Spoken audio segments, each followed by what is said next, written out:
Welcome to the Lida Citroen podcast, your space to grow your influence and elevate your personal brand. In each episode, you'll hear inspiring stories, expert insights, and practical strategies to help you stand out, lift up others, and leave your mark on your team, your community, or the world. If you're ready to make your voice heard, you're in the right place. Let's dive in. Well, hello, friends. I'm so excited to have you back today for another episode of the Lida Citroen podcast. Woo, today we've got a really incredible program, and I'm going to get to my guest in just a moment. But I know many of you are listening, you're watching on YouTube, and you're messaging me on Instagram or on LinkedIn, and you're telling me how much you're loving the podcast. I have a favor to ask. Would you drop in the comments of whatever platform you're listening, where you are? Where in the world are you listening? Because I know we're getting people listening to this podcast in India, in the United States, in Europe, and Canada, and South America. And I would love to know where you're taking advantage of this information. If you want to add what's helpful or what you'd like to hear more of, please do that. And of course, always share the podcast with someone else. So, a question for you.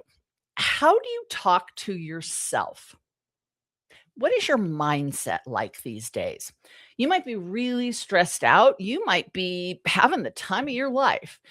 How you talk to yourself, the way you carry yourself after you talk to yourself, has a lot to do with how your message gets received.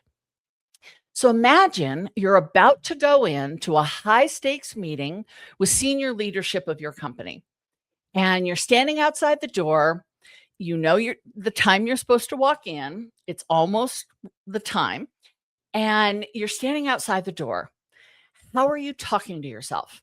Are you saying things to yourself like, "Oh my gosh, I hope I don't mess up. I hope I can remember what I'm supposed to say. Do I belong here?" And if that's the conversation you're having, go back and listen to my podcast on imposter syndrome. Or are you saying to yourself, "I have a good message. I'm confident. I'm clear on how I'm going to communicate." Your shoulders are back. Your head is held high. You open the door and walk in as if you belong there as much as they do. Now, it's not just body language, and it's not just mindset. Your words matter, but how you talk to yourself, how you carry yourself, how you communicate with clarity, confidence makes a big difference. And we're going to talk about that today, because the energy that you're bringing, the branding that you have invested in, the positioning that you are entering a room with, all influence how well your message is received. In my book, Control the Narrative, which I know many of you have read, I talk about self-talk this way. Self-talk impacts how you come across to others, and then it ultimately influences how others speak of you when you're not in the room. So how you'll be received in that room has a lot to do with what you're saying to yourself before you even enter. And today's conversation is going to build on that. So without any further ado, I want to bring up to the stage my dear friend and an expert on this topic, Naomi Price. Naomi is Senior Vice President of Global Accounts, really big job, at Vantage Partners. And she is an internationally recognized expert in executive level communications, strategic relationship building, and collaborative leadership. A trusted advisor to senior executives, Naomi helps global organizations solve complex problems by connecting people, ideas, and opportunities that drive business outcomes.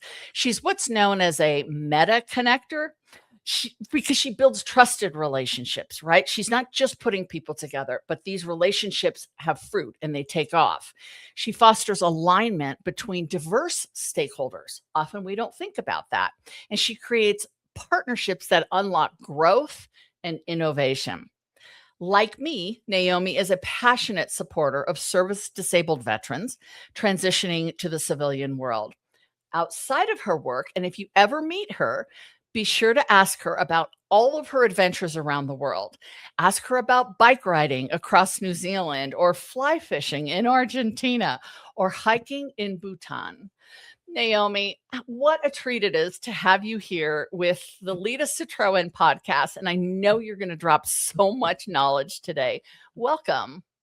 Thank you. I'm very happy to be here. And thank you, Lida. You are the person who sparked my involvement in helping the service disabled veterans. So thank you very much for all those years ago bringing me into the community.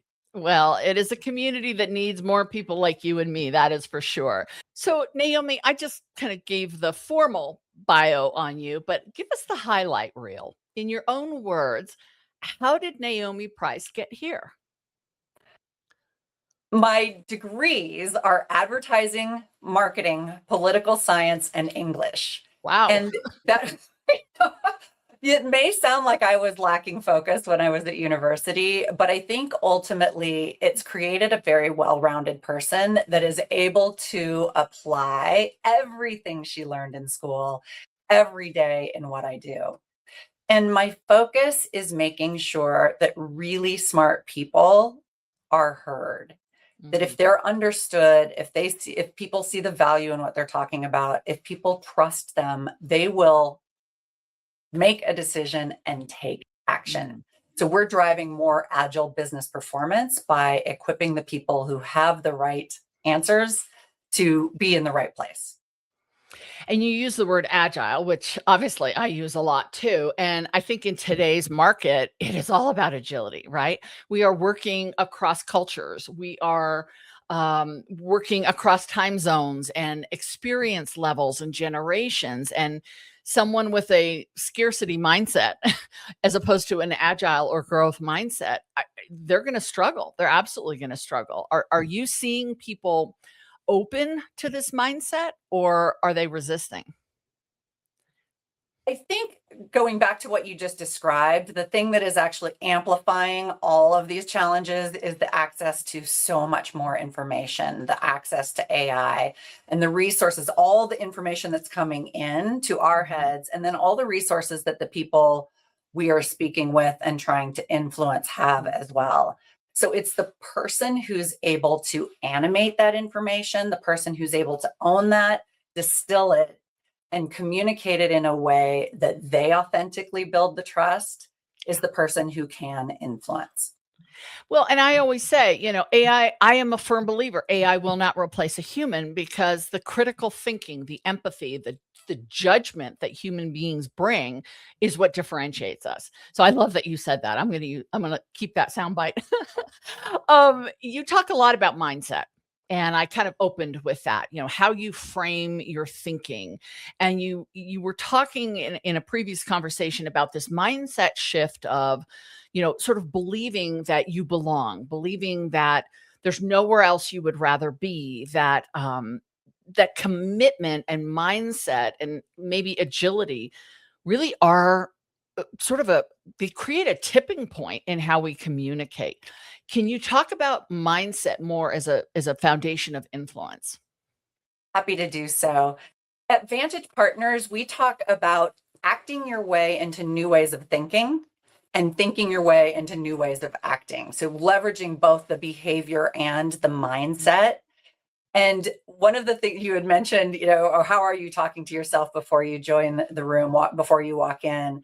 And we know that the Amy Cuddy TED Talk, where she's in the ladies' room and she's doing her superpower Wonder Woman, we have 3 things that we suggest that you say to yourself. One is exactly as you said, there's no place I'd rather be. Another is, there's nothing I'd rather talk about. And another is, there's no one I'd rather be speaking to. And if you think about that, if any of those things isn't true, if you would rather be any place but here, it shows. It's so transparent. Our faces are absolutely human and transparent. So if you aren't thinking those things, it will show up.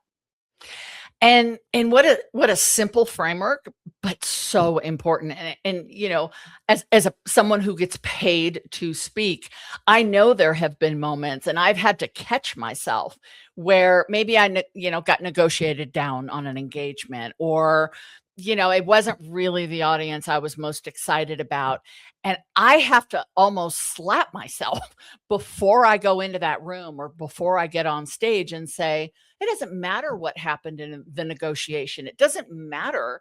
I agreed to this, and these people are here because they care about what I'm about to say, and I owe that to them. And Yes. it is almost like you got to go, hey, like get out of your pity party. This is important, and you should be here. And it does. It completely changes your energy. Would you agree? Yeah. Yes, I Okay. absolutely agree. Okay, perfect. Yes, I do. Yeah. So, maybe for someone who hasn't had a lot of experience speaking, what are some mindset things that they can say other than what you just framed out? Is there something else they could say that would help them sort of get that confidence energy? One of the things that we recommend, or that I recommend, is that if you think through the lens of what your listener cares about, I think what we have a tendency to think we need to lead with is our own expertise. Mm. But if we pause, if we slow down and we think, what do they need? What is their attitude? What are the demographics of this people I'm speaking with? What's their knowledge level? What's the environment? How can I be of service to them? That just you really put yourself in their shoes first, and then speak into what they care about. And it's not that I'm changing my own message. It's that I'm filtering out all the myriad of data that's in the background and really lining it up with what do they need so that they can make a better informed decision.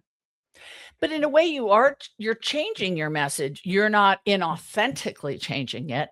But to your point, if they need empathy or they need, some backstory, a lot of the people I coach will give presentations, and they're not expert communicators. They're technical people, or, very detail oriented people. And I have to help them zoom out and say, okay, to your point, all the information, but you don't have time to teach it to them.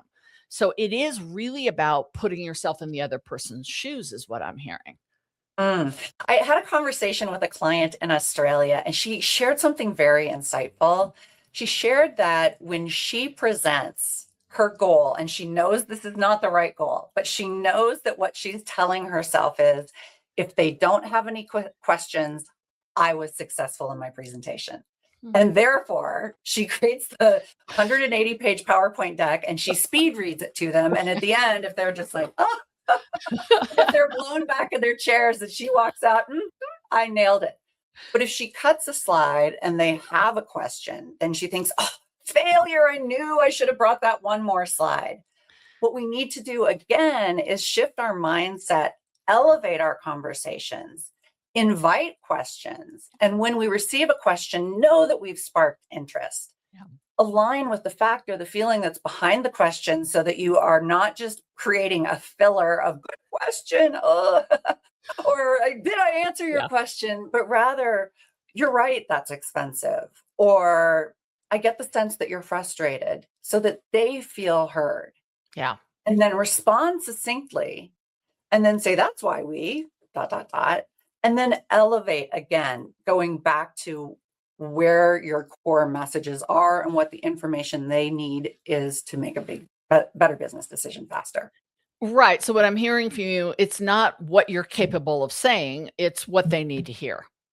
Absolutely. Yeah. Absolutely. And to invite dialogue, that this Yes. shouldn't be a monologue. It shouldn't be a lecture. It shouldn't be a sermon. It should be a dialogue, so that everyone walks away with the resources they need to make better decisions. Yeah. An earlier guest of mine, Charles Good, talked about it as the curse of expertise.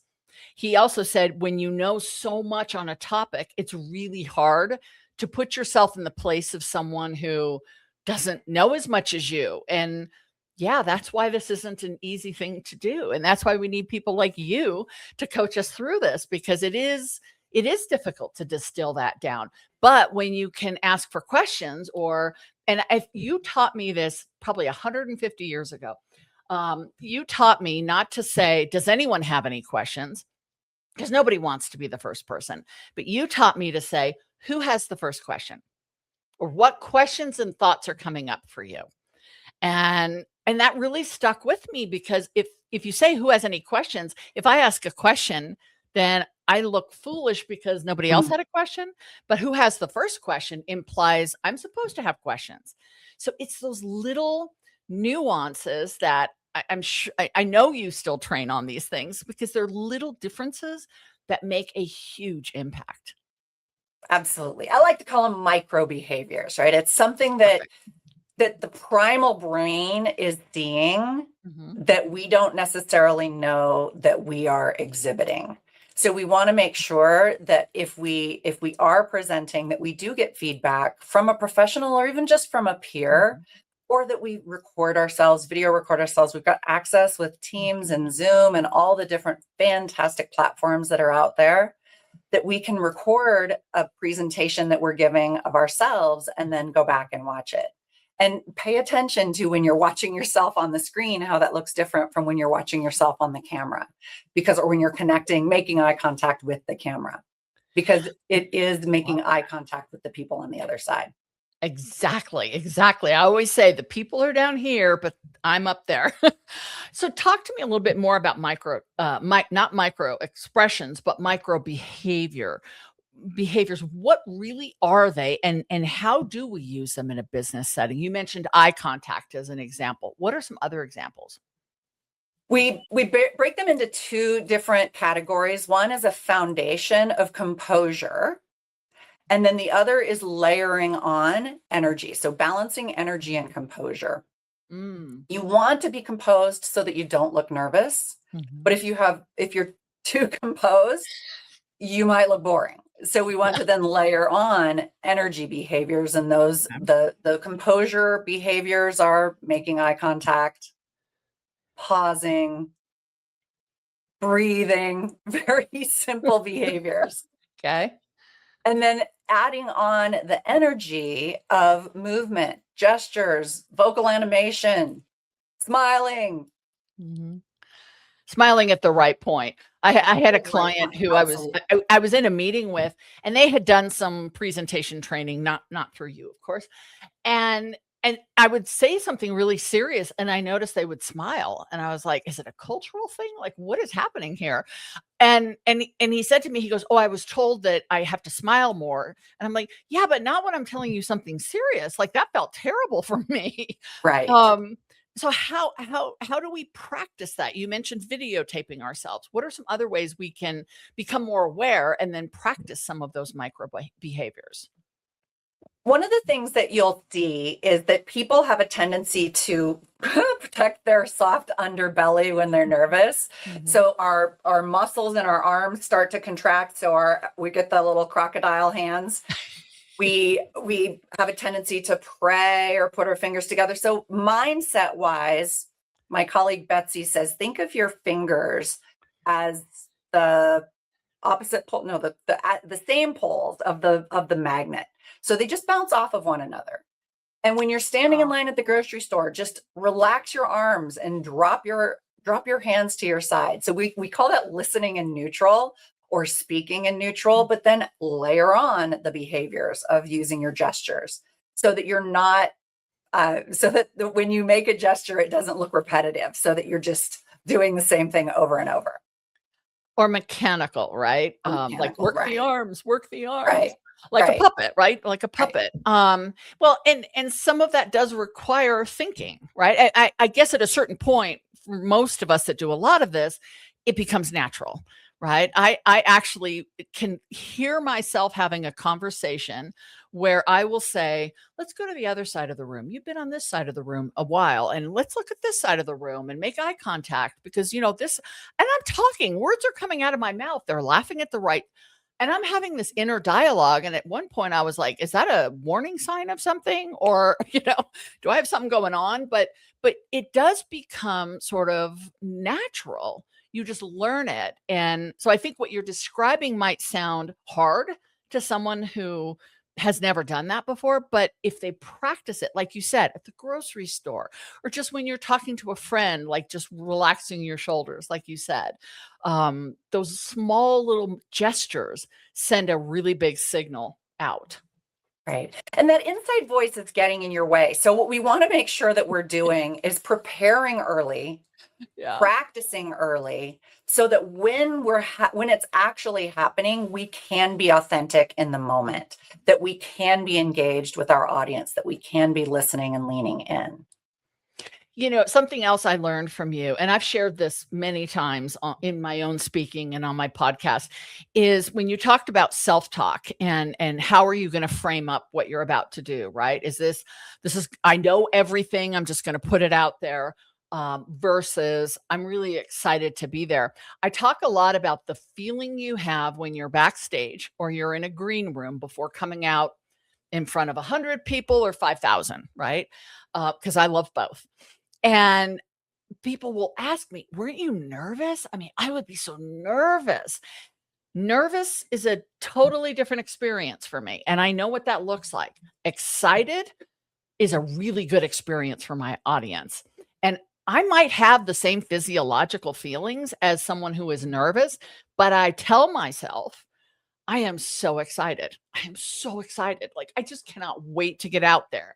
And that frames it differently. And I'm sure, to your point, what you would argue is that the micro behaviors follow excitement versus nervousness. Nervous is picking at your fingers, holding your body tight, all the things you described.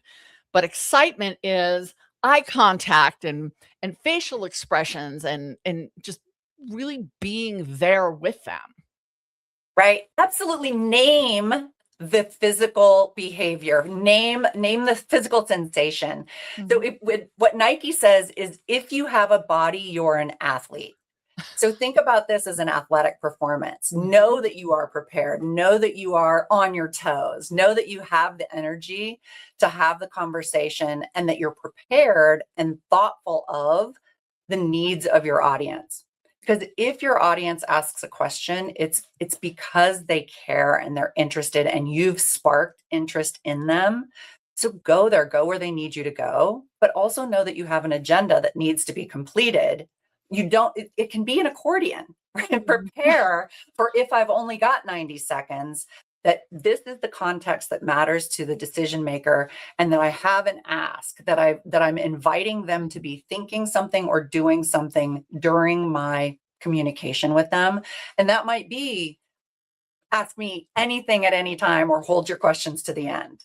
It might be, listen with an open mind. And I love how you opened our conversation today on your podcast, of inviting this input from each of your listeners. And we do want to know where they're located. We do want to know what they want to hear more about in the future. Love that. And not everybody, like I said, gets on stage, right? It might just mean you're delivering recommendations or you're proposing a new budget. And one of the things I work a lot on in my coaching, and I know you speak to a lot, is this idea of selling or influencing up. Right? You're not in a position of power or authority or rank, but you are in a position where you are being asked to sell up, or we used to say managing up, but let's face it, we're trying to influence a behavior, a change, an adoption. Talk to me a little bit about how you coach people through the process of influencing up or selling up. At Vantage, we reset the framing of influence to look at it through the lens of joint problem solving. So if I'm just trying to get you to have my idea, you're going to resist. As Stephen Covey said, that we need to seek first to understand before we can be understood. So looking at the world through the lens of the person that you're trying to influence, what do they care about? What are their pressures? What are their constraints? And help them solve that problem. So if there isn't a problem to be solved, they don't have time, right? This is where the storytelling arc shows up. that there, if we open with the situation, we fall in love with the main character, which is our listener. It is the executive that you're trying to influence.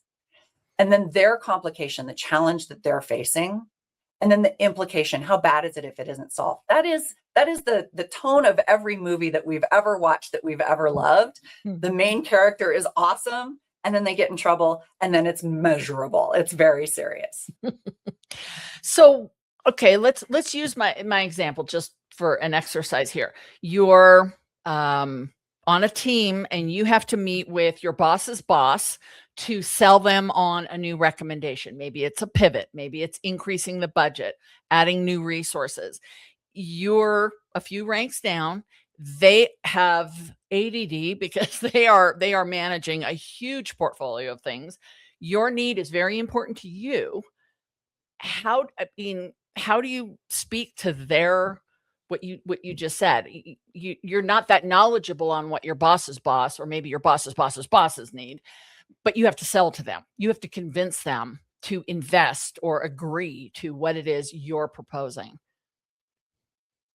If you pay really close attention to what your boss's boss is talking about, and with the enterprise clients that we're working with, it's really easy to watch an investor day, right? That just think about the investor day. What came out in 2026 in January, where they talked about the 3 key initiatives, the 3 key things that they're trying to accomplish. Focus there. You did a great job at Investor Day. I heard you talk about these 3 initiatives. My life's obsession is initiative number 2. I care about that maybe just as much as you do. And what I'm seeing trending in the marketplace is this, this, and this. And that must concern you because this or this.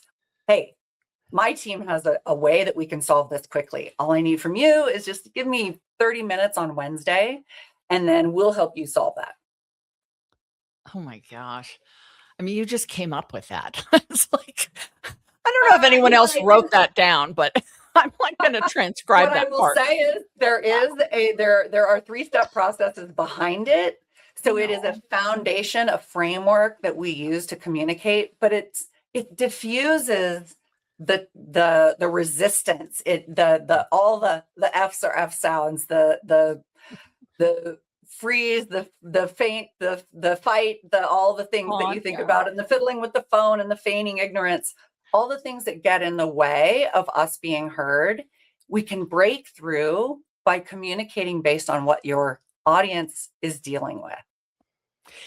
And kind of going back to what we talked about almost at the beginning with the AI, is it really that hard today to find out what that executive cares about, right? I mean, people post on social media, people, like you said, they have an investor day. You could ask your boss. Like, there are ways you can find out what are the things that keep this person up at night and what excites them. What are they obsessed with? And then mapping, what I heard you say is mapping your pitch or your ask to what they care about. And not even only the message or the thing, but how they process. Are they more analytical? Are they more creative? Are they big picture? Are they detail? Right? And mapping to that. So what we talked about earlier, authentically crafting your message so that it will resonate with me. My team knows if you bring me a spreadsheet, it better have lots of color. It better be, really pretty and visually interesting, because otherwise my eyes glaze over.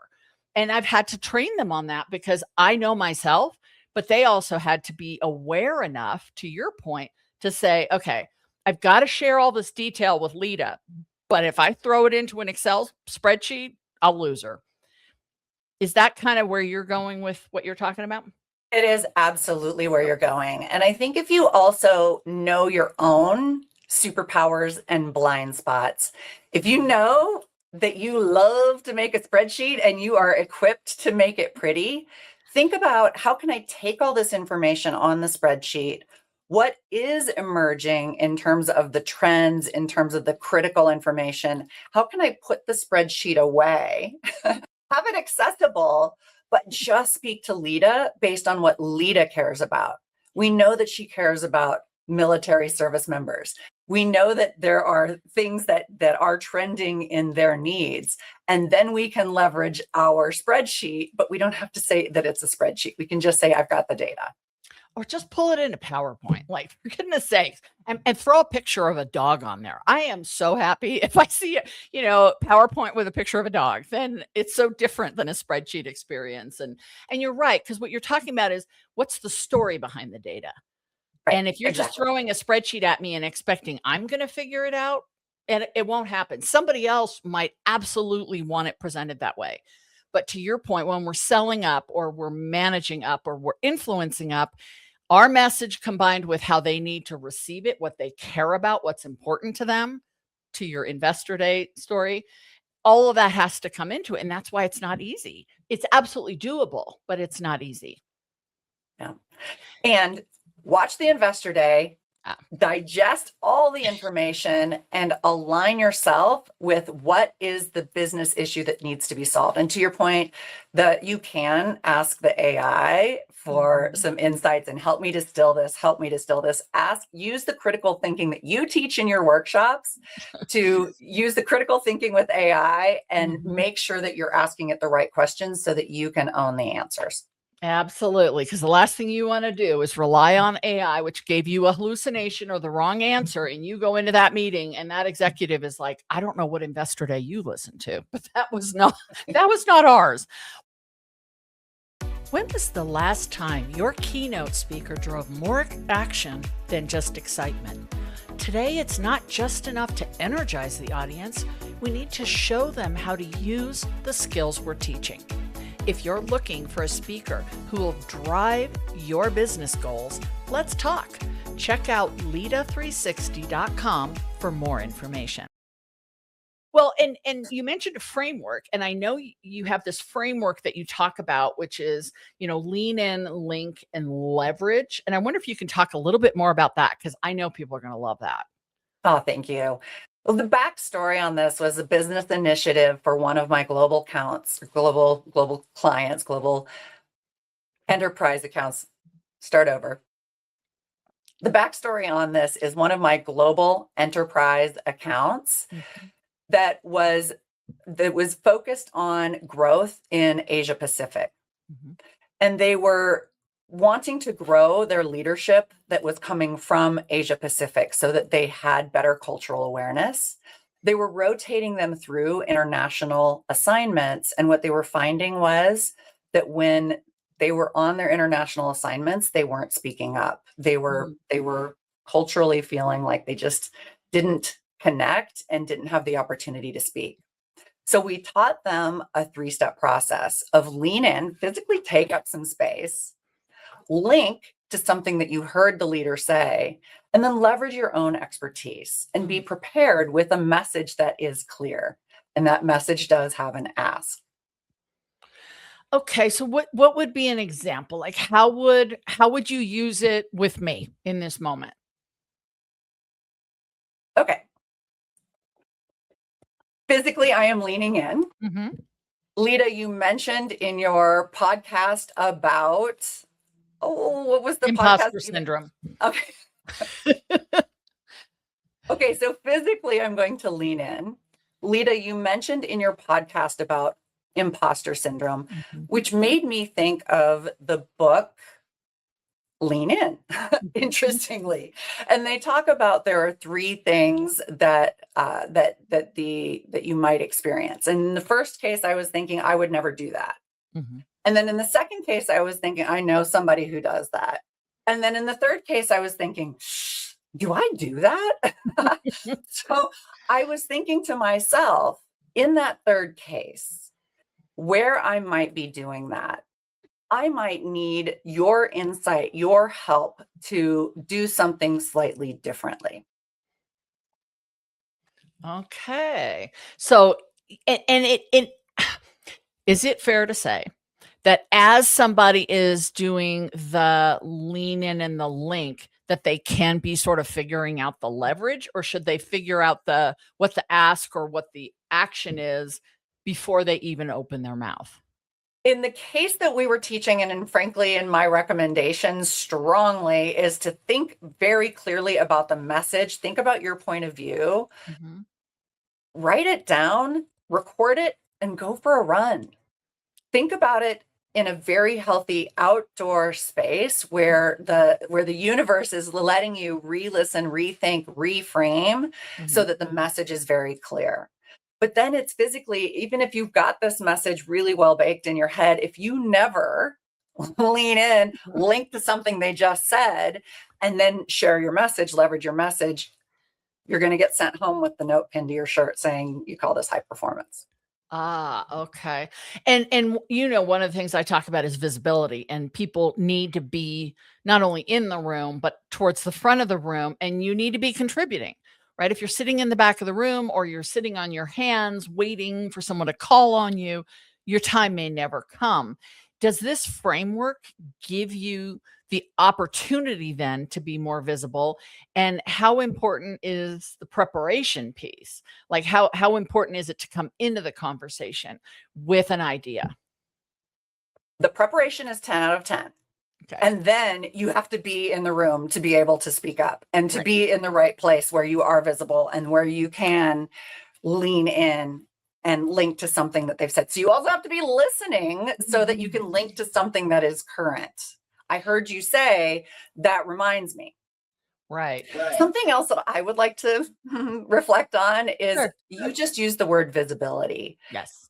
One of my very, very favorite enterprise clients was talking to me about leadership development. And this is early in my career. I mentioned something about the exposure that these leaders have to the executive committee.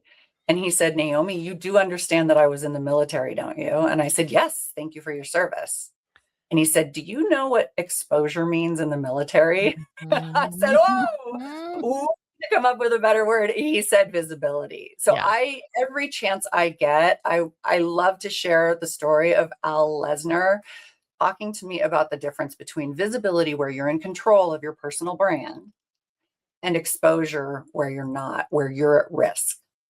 Well, and because I know you have the book behind you, visibility is one of the 10 new rules of influence.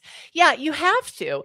And it so to a civilian, it feels like exposure. It feels vulnerable and like I'm standing in front of everyone and they're judging me.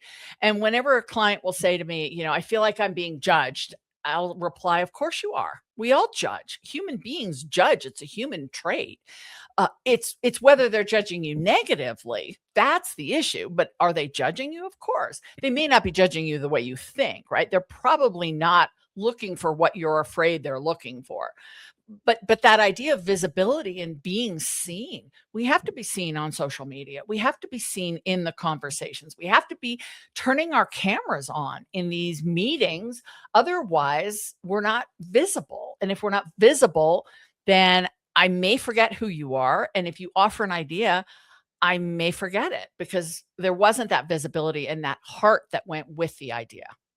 Right. And what we want them to be thinking is, this one gets it. This one captured the essence of exactly what we need to be talking about. Yeah. She's so early career, but she thinks like we do. She's definitely got the chops. She's got the executive presence that we're looking for. I can see moving her up the food chain. What we don't want them thinking is, she looks nervous, or he doesn't look so prepared. Seems like he's reading the slides quite a bit. Right. I don't know if he knows what he's talking about. Let's ask a few questions to test him. Right? That's not what we want them thinking. And there's a primal trust reaction that all mammals have, that we're all trying to figure out. Am I safe? Can I trust you? Can I delegate this to you? Can I count on you to make it happen? Love that. Love that. So last question. You talk a lot about mentoring, because I know that you have mentored, you've leaned into the military piece. You are one of the most generous giving with your time, with your resources, your expertise, people I've ever known. And it is one of the things that I just absolutely adore about you. And you talk about mentoring as a form of influence. Can you tell us a little bit more about that? Thank you. You get me. And it takes one to know one. I appreciate all of the work that you do to mentor others as well. I look at mentoring as an investment because there are ways that when I'm mentoring, you sometimes learn twice as much by teaching. Sometimes it helps you make your own ideas more concrete in a safe place. But I think it's really important to look at mentoring as a two-way street and to know that when you are asked to mentor, you don't have to be old, right? You don't have to be senior and have all this experience and have all this wisdom. You can share through your lens and influence others to join your ideas. We want you to get credit for your ideas, of course, but we want you to leave your ideas behind and to plant the seeds of your ideas so that those mentorship moments, as Sabrina calls them, so that those mentorship moments can grow without you.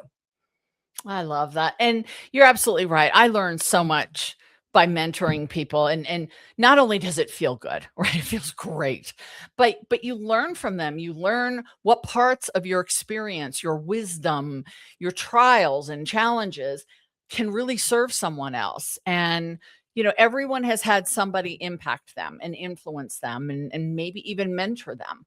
And it feels like a form of paying it forward, that it's not an obligation. I think it's really a gift. And it is a gift you give very freely. So I'm not trying to say everybody listening gets to be mentored by Naomi. And I know that you put a lot of content, just like I do, online. You have a lot of resources. So in wrapping up our conversation, what are the calls to action that you want the listener of today's message to take away and do starting right now? Okay, I have 3. Okay. The first step is please read The New Rules of Influence by Lida Citroen. Secondly, please follow me on LinkedIn. I think the show notes will have my LinkedIn profile, and just click connect. If you saw me on Lida's podcast, please do mention that so that I can thank her for it. And then lastly, here at Vantage, we do a lot of research, and we have a negotiation study that was just recently published. So I'll make sure that a link to that is in the show notes as well. You're welcome to download that. It's going to share with you a lot of new data on how AI is influencing negotiation and how much more adversarial negotiations are becoming. I think it went up to 46% instead of 29% the last time we did this research in 2018. So paying really close attention to the needs of your audience, those with whom you are negotiating or who you're influencing, there's some really great research out there. And we're always negotiating. Maybe you're not, buying a car or getting a new job, but we're always negotiating. Everything is a negotiation, and a negotiation does not have to mean conflict. No, and ideally it doesn't. One of the founders of our company was one of the authors of the book Getting to Yes. We actually came from the Harvard Negotiation Project. So everything that we do is lined up around joint problem solving, helping people get to yes. Love that. Love that. Naomi, thank you so much. You have given so much wisdom to the listeners of the Lida Citroen podcast. I cannot thank you enough. I know that people are going to want to follow you and reach out and get this report and just learn from you throughout their careers. Thank you so much for joining. Thank you for the invitation to be part of this great legacy that you've created. Perfect. Thank you. Thank you. Well, listeners, if you like today's show, be sure to hit the like button, comment, let me know where you're listening in from. Be sure to tell a friend if you know someone, maybe someone on your team could benefit from what we talked about today. Share the podcast with them. And until I see you next time, I wish you health, happiness, and all good things.